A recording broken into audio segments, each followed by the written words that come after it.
நான் என்றும் வணங்கி மகிழும் நடுவர் அவர்களே, மேடையில் அமர்ந்திருக்கும் அறிஞர் பெருமக்களே, ஜி தமிழ் தொலைக்காட்சி நேயர்களே, உங்கள் அனைவருக்கும் என்னுடைய வணக்கங்களையும் நவராத்திரி கொண்டாட்டத்தின் வாழ்த்தினையும் தெரிவித்துக் கொள்கிறேன். நடுவர் அவர்களே, எனக்கு முன்னால் என் அன்பு சகோதரி பேராசிரியர் பர்வீன் அவர்கள் பேசினார்கள். நடுவர் அவர்களே, பர்வீன் 4ஆம் கிளாஸ் ஃபெயிலான உண்மை இத்தனை நாள் கழிச்சு தான் நமக்கு இன்றைக்கே தெரியுது.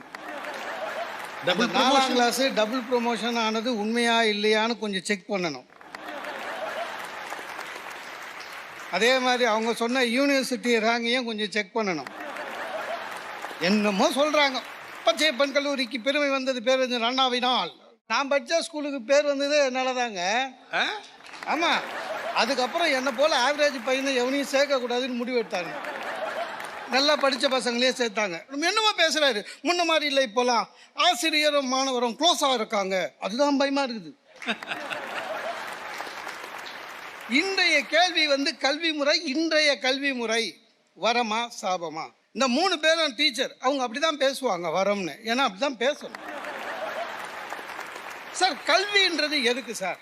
ஒரு 40 வருஷம் முன்னால் 50 வருஷம் முன்னால் படித்தது ஒரு நல்ல வேலை கிடைக்கும், நல்லா படித்தா அரசாங்க வேலை கிடைக்கும், இல்லைன்னா சாதாரண வேலை கிடைக்கும். ஆனால் வேலைக்கு உத்தரவாதமே இல்லாமல் வருஷத்துக்கு 5 லட்சம் பட்டதாரியை வெளியே அனுப்பிச்சா அந்த கல்வி முறையை நீங்கள் என்ன சொல்கிறீங்க? அந்த நாடு என்ன ஆகும்? நீங்கள் உடனே அதை அரசாங்கன்னாதீங்க, ஸ்டாப் பண்ணுங்க சார். முட்டை வியாபாரம் ஆகலைன்னு வச்சுக்கோங்களேன், கோழியை முட்டை போட விட மாட்டானுங்க, அதை கறி கோழியாக மாற்றிடுவாங்க. அவ்வளோதான், முடிஞ்சு போச்சு. தப்பாக நினைக்காதீங்க, சொல்கிறேன். நீங்கள் 5 லட்சம் தனியாரும் அரசும் சேர்ந்து பட்டதாரிகளை 5 லட்சம் 10 லட்சம் வெளியில் வருஷம் அனுப்புறீங்க. அவங்க வாழ்க்கைக்கு உத்தரவாதமே இல்லை சார். என் தெருவில் ஒரு பையன் சார், நல்ல பையன், புத்தாலி பையன், 2 டிகிரி வாங்கினான், வேலை வெட்டி இல்லாமல் சுற்றினுக்கிறான். நான் தெரியாதனமாக அவனை கூப்பிட்டு, தம்பி வேலை எதுவும் தேடக்கூடாதான்னு. அவன் உத்து பார்த்துட்டு சொன்னான், எல்லாம் தேடிட்டேன் சார், எதுவும் கிடைக்கிற மாதிரி தெரியல, பேசாமல் நானும் பட்டிமன்றம் பேசலான்னு இருக்கேன்.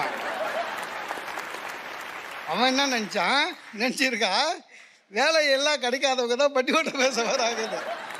என்னை பார்த்துட்டு நினச்சிருக்கான். ஏன்னாப்பா கேட்டவன்னு ஆயிடுச்சு சார். ஒன்றும் இல்லை சார், ஒரு சாதாரண வேலை, சாப்பாடு ஆர்டர் பண்ணால் எடுத்துன்னு வர பையன். அந்த பையனை நான் படிப்பாளியாகவே பார்க்கல, அவன் ஒரு பையன் நினச்சிட்டேன். நான் பெரிய இங்கிலீஷ்கார மாதிரி ஒய் லேட் அப்படின்னா, அவன் அமெரிக்கன் ஆக்சென்ட்டில் பேசினான் sir. You see what I you, நான் பயந்துட்டேன், குத்துட்டு போப்பா அப்படின்னு. என்ன படிச்சிருக்கிறேன், பிடெக் சார், வேலை கிடைக்கல, அது வரையும் இந்த வேலை. ரொம்ப வருத்தமாக இருக்குது சார், ரொம்ப வருத்தமாக இருக்குது. எங்கள் அணியில் சொன்ன மாதிரி குதிரைக்கு கடிவாளம் கட்டுற மாதிரி mark mark mark first mark mark mark first. என்ன ஸ்கூலில் ஏன் சேர்க்குறீங்க? நான் சொல்கிறேன், நீங்கள் வரைமுறைப்படுத்தினா, நீங்கள் தனியார் பள்ளிக்கூடமும் வருது, 5 திட்டத்தில் பாடம் இருக்குது, அதிகமாக டொனேஷன் கொடுக்குறவனுக்கு ஒரு ஸ்கூலு, கம்மியாக டொனேஷன் கொடுக்குறக்கு ஒரு ஸ்கூலு. சார் ரொம்ப பெரிய தப்பு என்ன தெரியுமா? எந்த ஸ்கூல் டொனேஷன் அதிகமாக கேட்குதோ அதுதான் நல்ல ஸ்கூலுன்றான். ஒரு பையன் அவனே கஷ்டப்பட்டு ஃபஸ்ட்டு வந்துட்டான், அவன் ஃபோட்டோவை 20 வருஷம் வச்சு பிரான்ச் ஆரம்பிச்சிடுறான். அதை நம்பி ஓடுதுங்க. என் ஒய்ஃபுங்க ஒரு ஸ்கூல் பேரை சொல்லி அந்த ஸ்கூலில் தான் நம்ம பையனை சேர்க்கணும் அடம் முடிச்சா. நான் சொல்கிறது 15 வருஷத்துக்கு முன்னாடி. அந்த ஸ்கூலில் பார்த்தீங்கன்னா அப்ளிகேஷனுக்கு போகிறேன், இல்லை, நைட்டு பிளாட்பாரத்தில் படுத்துருந்தேன், விடிய கால அப்ளிகேஷன் வாங்கி வீட்டுக்கு வந்தேன். சரி, மனைவி ஆசைப்படுறாங்களேன்னு இன்டர்வியூக்கு போனேன், நானும் போனேன். அந்த பிரின்ஸிபல்கிட்ட சும்மா இல்லாமல் நான் சொல்லிட்டேன், மேம் என் ஒய்ஃபுக்கு பையனுக்கு இந்த ஸ்கூல் தான் வேணும், ரொம்ப அடம் முடித்தாங்க அப்படின்னா. அந்த அம்மாவுக்கு ரொம்ப ஹாப்பி. அந்த அம்மாவுக்கு சும்மா இருக்கணும். அவங்க என் ஒய்ஃபுக்கிட்ட ரொம்ப தேங்க்யூ, எதுக்கு எங்கள் ஸ்கூலில் ப்ரிப்பேர் பண்ணீங்க அப்படின்னு ரொம்ப பெருமையாக கேட்டுது. என் ஒய்ஃப் ஒரே அடி அடிச்சா, எங்கள் பெரிய நாத்தனார் பசங்களே இங்கே படிக்குதுங்க, அதுங்களே இங்கே படிக்கும்போது என் குழந்தை படிக்கிறதுக்கு நான் அவ்வளோதான். அந்த அம்மாவுக்கு ஏன் கேட்டோன்னு ஆயிடுச்சு. சார் நான் ஒன்று சொல்கிறேன், கல்வி முறை மாறிவிட்டது, அதுதான் உண்மை. அதாவது வாத்தியார் பாடம் சொல்லி கொடுக்கும்போதே மனசில் ஏற்று, இந்த சார் சொன்ன மாதிரி கல்லாக போய் பதிந்தது இப்போ இல்லை. இப்போ மாணவர்களை சின்ன வயசுலேருந்து ஐக்கியூ ஆகணும், அறிவாளி ஆகணும். என்ன அறிவாளி ஆகிட்டு போகிறான், ஏன் சார் அவசரம்? எனக்கு சில விஷயத்துல ரொம்ப கஷ்டமாக இருக்கும். குழந்தைங்க வளர்க்குறதுல கூட, உங்கள் பையன் உடனே வளர வேண்டுமா? ஏன்டா வளரணும்? ஏன் வளரணும்? சீக்கிரமாக வளர இதை கொடுங்கள். ஏன் வளர்த்தோம் மெதுவாக தான். எங்கள் வீட்டில் சும்மா இல்லை, நான் வளரேன்னான்னு பார்த்துக்கினே இருந்தாங்க. 30 வயசுக்கு மேலே விட்டாங்க. இது இவ்வளோதான் இல்லை. நாங்கள்லாம் வாத்தியார் சொல்லும் போதே அப்படியே மனப்பாடத்தில் ரெடி ஆனவங்க. தாஜ்மஹாலை கட்டியது ஷாஜகான், முடிஞ்சு போச்சு. மனசில் ஆத்மா, நீ எப்படி கேள்வி பதில் எழுதிடுவேன். தாஜ்மஹாலை கட்டியது யார்? ஷாஜகான். ஷாஜகான் யாரை கட்டினார்? தாஜ்மஹால். ஏதோ ஒன்று எழுதிடுவோம். இப்போ ஐக்யூவில் எல்லாம் அப்ஜெக்டிவ், குழந்தைங்களுக்கு புரியல. கேட்டாக்கா அவனை வந்து புத்தாலி ஆக்குறோன்றான். தாஜ்மஹாலை கட்டியது ஏ ஷாஜகான், பி சல்மான் கான், 3 ஷாருக் கான். முடிஞ்சு போச்சு. பையன் பார்க்குறான், ஷாஜகான் அவன் கேள்விப்பட்டதே இல்லை. இந்த சல்மான் கானா இருக்குமோனா, சீச்சி அந்த ஆள் அரெஸ்ட் ஆகிருக்கான், அவன் இல்லை. இந்த ஷாருக் கானா இருக்குமோ, அவன் தான் வெஸ்ட் பெங்கால் டீம் எல்லாம் வாங்கியிருக்கான், டிக்கெட் ஃபெயில் ஆகிருக்கான். சார் ஒரு காலத்தில் குழந்தைகளுடைய பள்ளியில் கல்வி முறையே கதை சொல்லி விளக்குனாங்க சார். இப்போ அது இல்லை, கதை சொல்லி விளக்குனாங்க. எனக்கு இன்னும் கூட உங்கள் எல்லாரையுமே சொல்கிறேன், உங்கள் எல்லாருக்குமே நம்ம பள்ளிக்கூடத்தில் நம்ம படித்த 30 வருஷத்துக்கு முன்னால் படித்த பள்ளிக்கூடத்தில் சொன்ன கதைகளெல்லாம் அடி மனசில் ஆணி வேறாக நிற்குது சார். 4 மாடு ஒரு சிங்கம் ஒன்றா சேர்ந்து சிங்கத்தை துரத்துன கதை இன்னும் இருக்குது. இன்னும் இருக்குன்றதில்ல, அது என் வாழ்க்கைக்கு உதவுது. அன்றைக்கி ஒரு சின்ன மிஸ்டேக் பண்ணேன்.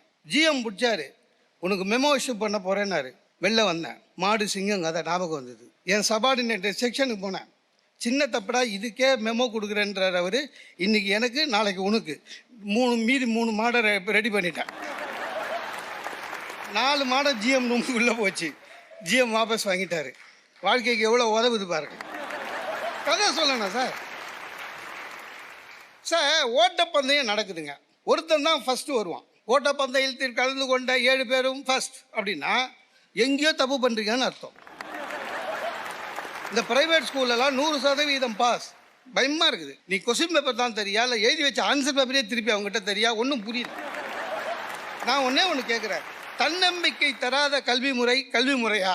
நம்ம மேடம் சொன்னாங்க, ரொம்ப அற்புதமாக சொன்னாங்க. அந்த காலத்தில் சார், அந்த காலத்தில் 10வது வந்து பேப்பரில் வரும், நம்பர் இருக்கான்னு பார்ப்போம். சரியா, பேப்பரில் தான் வரும், நம்பர் இருக்கான்னு பார்க்கும், இருக்காது, டக்குன்னு இருக்கும். ஆனால் பக்கத்துலேயே பார்த்தீங்கன்னா புத்தாலித்தனமாக ஒரு பேஜில் சார் பாதி வந்து நம்பரு, மீதியில் டுட்டோரியல் காலேஜ் அட்வர்டைஸ்மெண்ட்லாம் அன்றைக்கி தான் வந்து கொடுத்துருப்பான். பையன் பார்ப்பான், ஃபெயில், ஓகே, ஏதோ ஒரு காலேஜ் டுட்டோரியல் காலேஜ், ரைட்.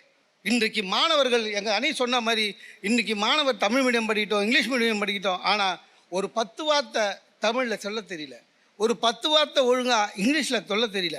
ஒரு வருத்தம் என்ன தெரியுமா? கேம்பஸ் இன்டர்வியூ நடத்துகிறாங்க, உண்மையிலேயே பெரிய பெரிய கம்பெனிலாம் வருது, மாணவர்களை பார்க்குது, ஆனால் ஒரு குறைஞ்சபட்ச அளவுக்கு கூட தகுதி இல்லை மாணவர்களுக்கு என்பது தான் அவர்களுடைய குறை. உண்மை இது, உண்மை இது சார்.